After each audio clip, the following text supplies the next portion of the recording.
Hello everyone, this is chapter 22, unit 3rd, rule of law and social justice, and today the chapter is the constitution, its rule and need of law.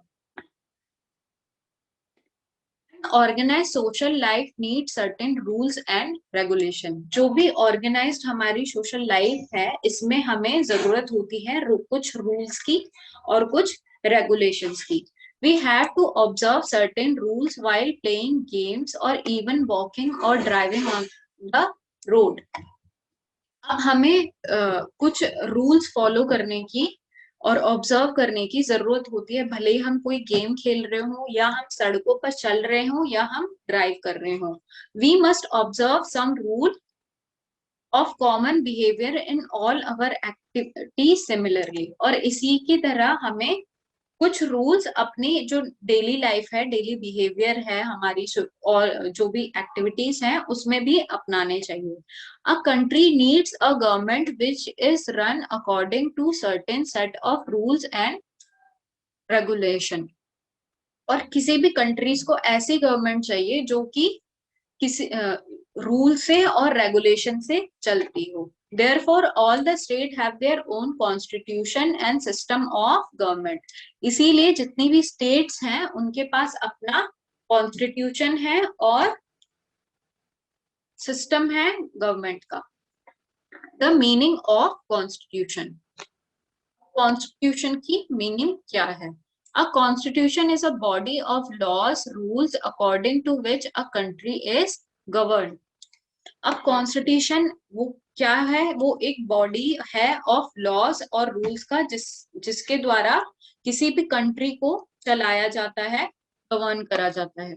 It decides the composition and function of the government. और ये government की composition और functions decide करता है constitution. The constitution of India lays down our national goals like democracy, socialism, secularism, liberty, equality, fraternity etcetera. और जो constitution of India है वो क्या करा जाता, वो क्या ले करता है, वो बनाता है नेशनल गोल्स, जैसे कि हो गया democracy, socialism, secularism, liberty, equality etcetera.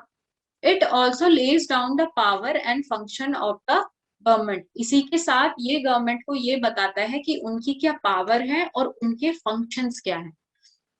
It defines the right and duty of the citizen and regulates the relation between citizen and the state. इसी के साथ ये जो किसी भी कंट्री का नागरिक है उनके क्या राइट्स हैं और उनकी क्या ड्यूटीज हैं ये भी बताता है. इसी के साथ वो किसी भी नागरिक का उसकी कंट्री के साथ रिलेशन स्टेबल करता है, बनाता है, रेगुलेट करता है. It performs the dual function of regulating the government as well as safeguarding the rights of the citizen. अब ये दो फंक्शन करता है. कौन सा है? पहला है रेगुलेटिंग द गवर्नमेंट, गवर्नमेंट कैसे चले, कैसे कार्य करे वो. और दूसरा है सिटीजन्स के जो राइट हैं उनको बचाना. ठीक है. It is our duty to respect our constitution. और ये हमारी ड्यूटी है कि हम अपने कॉन्स्टिट्यूशन को, अपने संविधान की रिस्पेक्ट करें. A constitution may be in a written form as in India, France and USA or unwritten as in Great Britain. अब कॉन्स्टिट्यूशन या तो रिटन हो सकता है. हमारे कॉन्स्टिट्यूशन की एक बहुत किताब है, यू नो दैट, इंडिया की, फ्रांस की, यूएसए, इसमें क्या है? रिटन कॉन्स्टिट्यूशन है. और कुछ कंट्रीज ऐसे भी हैं जैसे कि जहाँ पे अनरिटन कॉन्स्टिट्यूशन है, जैसे कि Great Britain. Role of constitution in a democracy. अब किसी भी कॉन्स्टिट्यूशन का क्या रोल होता है डेमोक्रेसी में? In this age of democracy, the power is exercised by the representatives of the people and they are also accountable to the people. जो ये एज है डेमोक्रेसी में, इसमें जो पावर होती है वो किसके द्वारा चलाई जाती है? जो भी रिप्रेजेंटेटिव होती है, जो भी उम्मीदवार चुना जाता है लोगों द्वारा. और इसी के साथ वही उम्मीदवार उन लोगों के लिए अकाउंटेबल भी होता है, उसे उनको भी जवाब देना पड़ता है। डेमोक्रेसी मतलब ये होता है किसी भी देश को डेमोक्रेटिक कंट्री इसीलिए कहा जाता है कि वहां पे जितने भी नागरिक हैं उनको इक्वल अधिकार होते हैं, उनको ये अधिकार होते हैं कि वो खुद भी या अपने बीच से कोई उम्मीदवार वोट द्वारा चुन के खड़ा कर सके और वो उनमें उनका भी भाग रहे, राइट।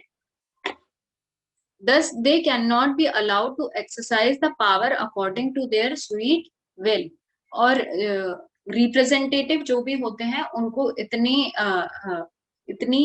फ्रीडम नहीं होती कि वो अपनी पावर का कुछ भी अपनी जो भी वो चाहते हैं उस पावर का मिसयूज भी कर लें। ऐसा नहीं हो सकता किसी भी डेमोक्रेटिक कंट्री में। They are bound by certain principle, वो सर्टेन प्रिंसिपल से बंधे होते हैं। The state is an association of associations, every association work according to certain rules. तो जो भी स्टेट होती है उसे वर्क करना पड़ता है according to the rules. These principle put check on arbitrary use of power by any person and ensure individual liberty. Now we'll talk about what are laws. Those concepts or rules which remain definite and unchanged are called laws. ऐसे जो concept होते हैं या rules होते हैं जो definite हैं और अनचेंज रहते हैं, उन्हें चेंज नहीं करा जा सकता इतनी जल्दी, वो लॉस कहलाते हैं। The term law is used different in different senses. और जो लॉ है, जो वर्ड है, टर्म है लॉ, इसे काफी डिफरेंट सेंसेस में यूज करा जा सकता है। Usually people discuss about divine law to express their faith in divine power. The other law is physical law based on cause and effect relationship, and it is unchangeable. The third kind of law is man-made law. Man-made laws or human laws may be ethical, social or political. अब इसमें तीन definition दी गई हैं loss की। पहला है divine law जो है वो किसी भी पावर में अपना फेथ दिखाने के लिए यूज करा जाता है इस वर्ड का। दूसरा है फिजिकल लॉ जो कि अनचेंजेबल है, कोई भी फैक्ट हो, साइंटिफिक फैक्ट हो, कोई भी लॉ हो, वो अनचेंजेबल होता है। तीसरा होता है मैनमेड लॉ, जिसमें अभी इस चैप्टर में इसी की बात हो रही है, मैनमेड लॉ की, जो कि ह्यूमंस द्वारा बनाए जाते हैं, जो कि बेस्ड होते हैं एथिकल, सोशल और पॉलिटिकल फैक्टर में। ठीक है,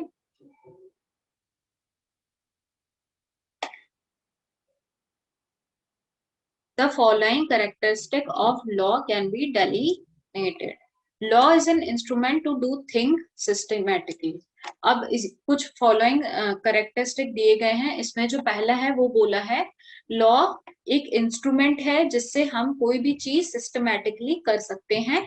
law regulates the external life of the individual. और लॉ जो है वो क्या रेगुलेट करता है, किसी भी व्यक्ति की जो एक्सटर्नल बाहरी जो लाइफ है उसको रेगुलेट करता है कि इसको बाहर कैसा बिहेव करना है।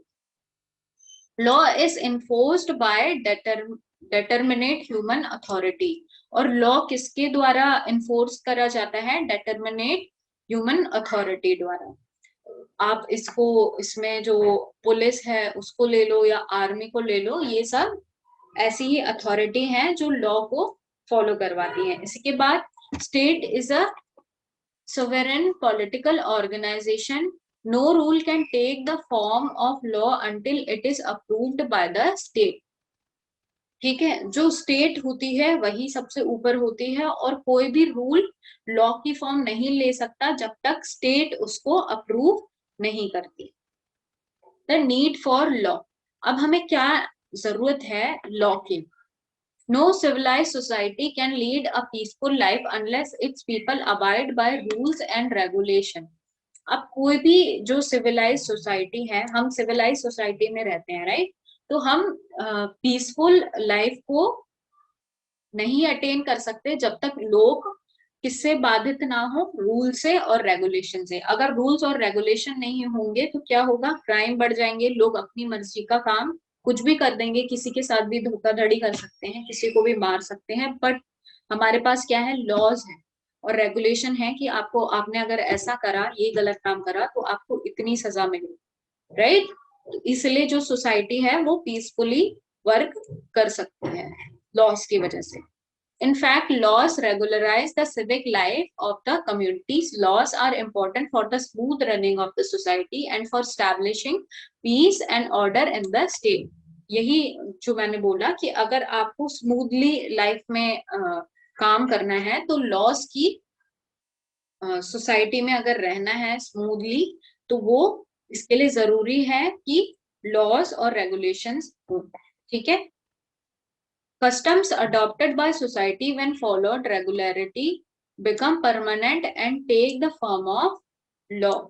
In the past, certain principles were found to be useful and were applied regularly, thus they were recognized as law.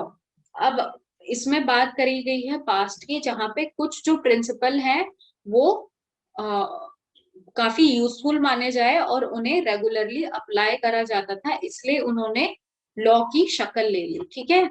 These customs cannot be ignored by the state, but if there are any social and religious custom like child marriage, infanticide, sati system, and practice of dowry that hamper the progress of society and the country, they must be removed at the earliest. Otherwise, they will plague the society, destroy social structure, and hinder national progress.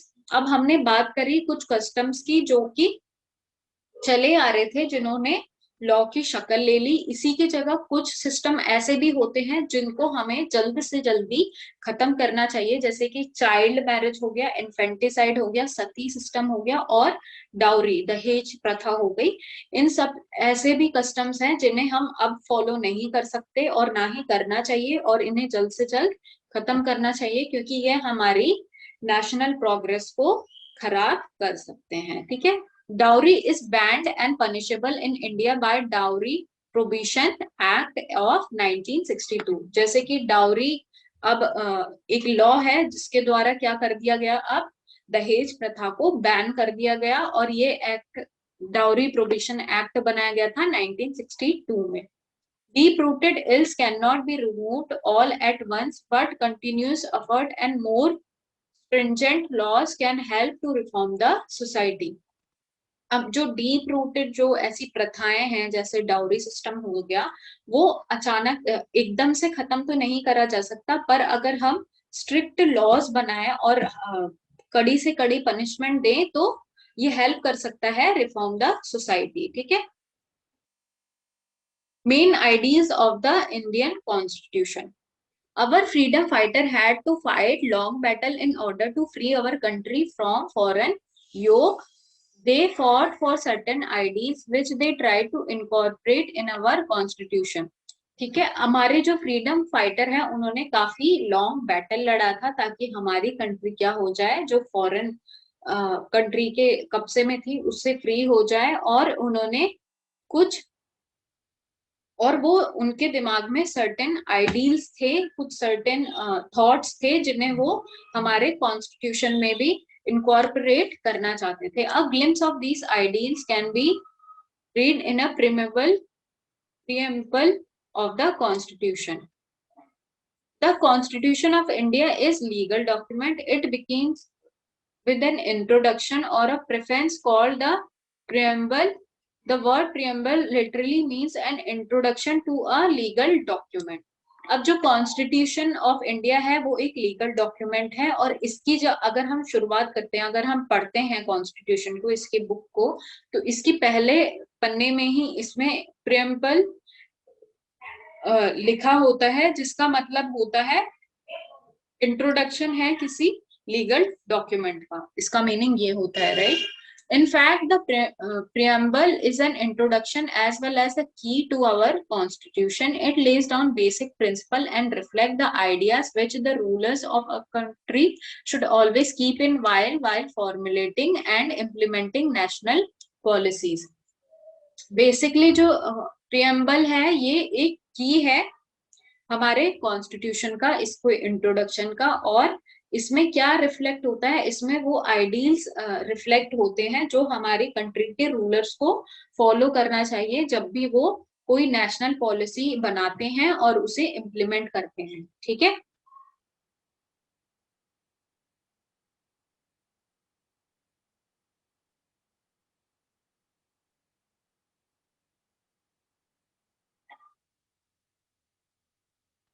अब यहाँ पे दिया गया है, इसमें preamble छापा गया है कि इसमें अमेंडमेंट करी गई थी, मतलब इसमें थोड़े बदलाव करे गए थे या थोड़ा कुछ ऐड करा गया था ऑफ द कॉन्स्टिट्यूशन। और ये कब किया गया था? 1976 में।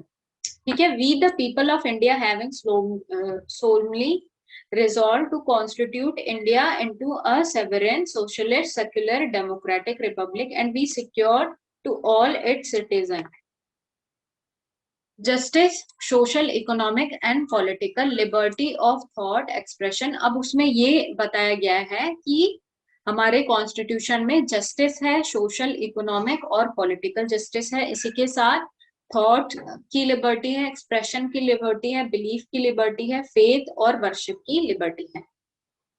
आप ये पढ़ सकते हो।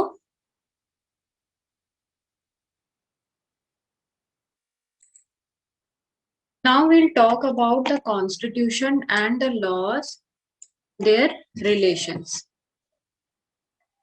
In pre-democracy days, the command of the ruler was regarded as a law. अब जब डेमोक्रेसी नहीं थी किसी भी कंट्री में, फॉर एग्जाम्पल किसी भी कंट्री में अगर डेमोक्रेसी नहीं थी, तो वहां के जो रूलर हैं, मतलब जो राजा है, उन्हीं की जो कमांड होती है उसी को ही लॉ बोला जाता था।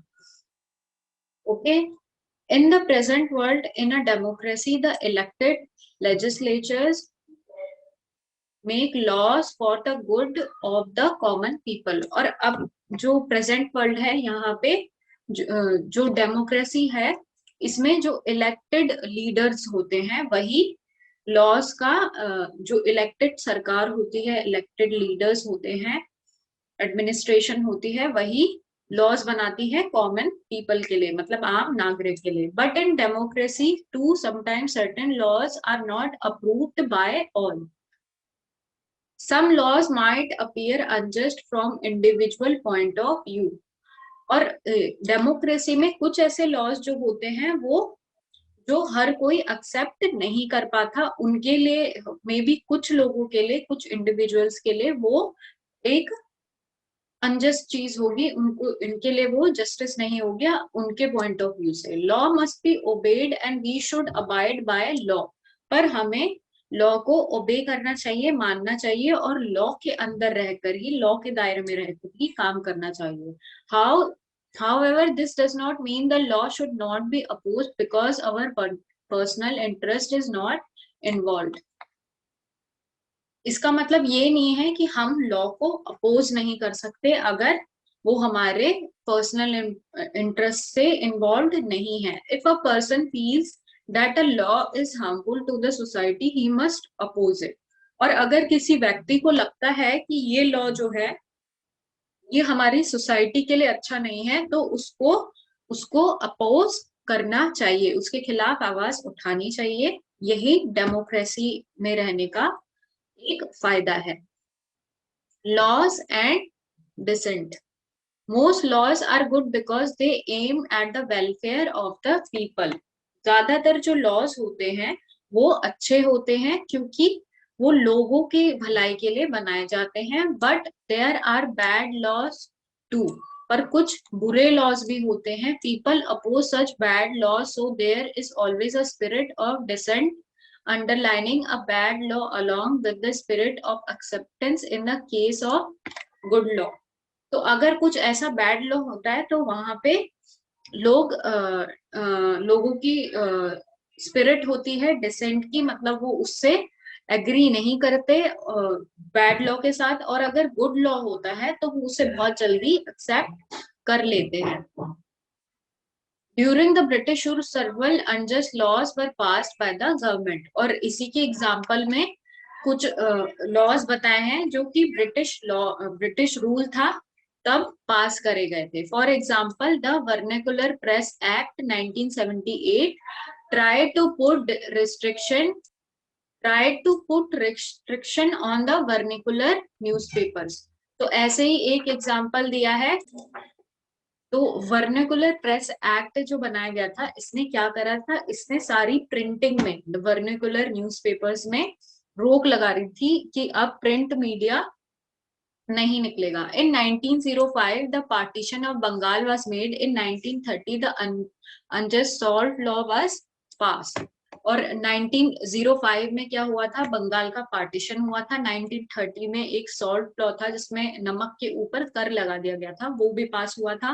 Gandhi ji started the satyagraha against it. Through Dandi march he violated the salt law. और गांधी जी ने इसके खिलाफ सत्याग्रह करा था, ये हमने पिछले चैप्टर में पढ़ा होगा। और उन्होंने उसके खिलाफ डांडी मार्च भी करा था जिसने सॉल्ट लॉ को वायलेट कर दिया था। At his call, people began to defy laws and orders of the government. There were हड़ताल, strikes and demonstration all over the country। और उन्हीं के बोलने के बाद लोगों ने भी क्या लॉस को मानने से इनकार कर दिया था, और हड़ताल हो रही थी पूरी कंट्री में, स्ट्राइक्स हो रही थी, डेमोन्स्ट्रेशन हो रही थी ब्रिटिश सरकार के खिलाफ। The people boycotted foreign goods and refused to pay taxes। In fact, dissent is a part of and parcel of democracy. अब यही जो डिसेंट होता है, लोग वो डेमोक्रेसी का ही एक पार्ट है, वो साथ साथ ही चलता है। People have the right to hold independent opinions which they express through their representatives. और लोगों के पास अपने इंडिपेंडेंट ओपिनियन शो करने का राइट है, जिसे वो अपने रिप्रेजेंटेटिव जो उनके द्वारा चुने गए उम्मीदवार होते हैं उससे वो शो करवाते हैं। This is why exist opposition party in every democratic country. इसीलिए हर एक कंट्री में, जितनी भी डेमोक्रेटिक कंट्री है, उसमें एक ओपोजिशन पार्टी होती ही है। जैसे कि इंडिया में कांग्रेस है, तो कांग्रेस के अपोजिशन में कौन सा है, बीजेपी है। ऐसी काफी सारी पार्टीज हैं जो कि इंडिया में हैं, right. Dissent is the right of every democratic party. Another example of dissent is the anti-liquor agitation. Sometimes the government try to pass certain laws which are not good from ethical point of view. The liquor law is one of them. और कभी-कभी जो government होती है वो कुछ ऐसे laws पास करती है जो एथिकल पॉइंट ऑफ व्यू से अच्छे नहीं हैं। जैसे कि एक एग्जांपल है the liquor law. The government justify it's policy on the ground of such a policy would reduce the distilling of illegal liquor which cause many death eight times. और इस लॉ को, द लिकर लॉ को उन्होंने इसलिए justify करा था कि अगर हम इसको कम कर देंगे तो इलीगल जो लिकर होती है, जो शरीर के लिए बहुत हार्मफुल होती है, जिसके कारण डेथ भी काफी ज्यादा हो जाती है लोगों की, ये इसमें रोक लगेगी, इसमें रिडक्शन होगा। But the opposition party vehemently oppose such action. They also take out procession, hold meeting and even resort to satyagrah to condemn the government. But जो ओपोजिशन पार्टी होती है वो इसके खिलाफ आवाज उठाती है, इसके खिलाफ सत्याग्रह करती है। Thus dissent is an important feature of a democracy.